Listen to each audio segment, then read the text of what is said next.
আমরা মানুষ, আমরা বাঙালি, আমরা বাংলাদেশি। শান্তি, শৃঙ্খলা, ঐক্য আমাদের অঙ্গীকার। সবার শ্রীমঙ্গল, সাব্বাস বাংলাদেশ।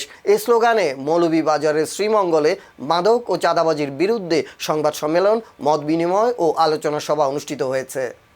রোববার 17 মে শহরের একটি অভিজাত হোটেলে শ্রীমঙ্গল উপজেলা নাগরিক পরিষদের আয়োজনে অনুষ্ঠিত সংবাদ সম্মেলন ও মত বিনিময় সভায় সংগঠনের প্রতিষ্ঠাতা সভাপতি মোসাব্বির আল মাসুদ আলোচ্য বিষয়ে বিভিন্ন গুরুত্বপূর্ণ দিক তুলে ধরেন।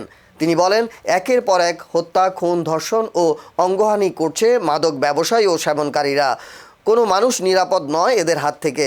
এছাড়া তিনি মাদক নিয়ন্ত্রণে একটি রূপরেখা উপস্থাপন করে প্রশাসনের দৃষ্টি আকর্ষণ করেন। এ সময় জেলায় কর্মরত গণমাধ্যম কর্মীরা উপস্থিত ছিলেন। আজকে এর জন্যই রাজনীতি করছে। আজকে দিয়ে হইলো আমাদের আধ্যাত্মিক করি পশু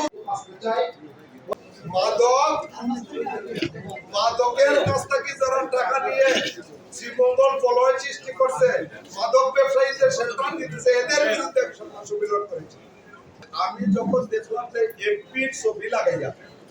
এমপির ছবি লাগাইয়া আমার বিরুদ্ধে তারা করতেছে, লাইভ ভিডিও করতেছে, তখন আমার সন্দেহ হয়েছে যে আসলে এই সংস্থাগুলো কি এমপির আন্ডারে চলে কিনা।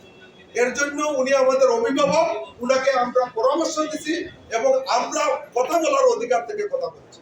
উনি যাতে আগামীতে এই পদক্ষেপ দিয়ে আমাদেরকে ক্লিয়ার করে দেন উনি এদের সাথে জড়িত নাই। আর উনি যদি থাকেনি তাইলে তো উনাকে বলা সবার দুঃখ থাকবে।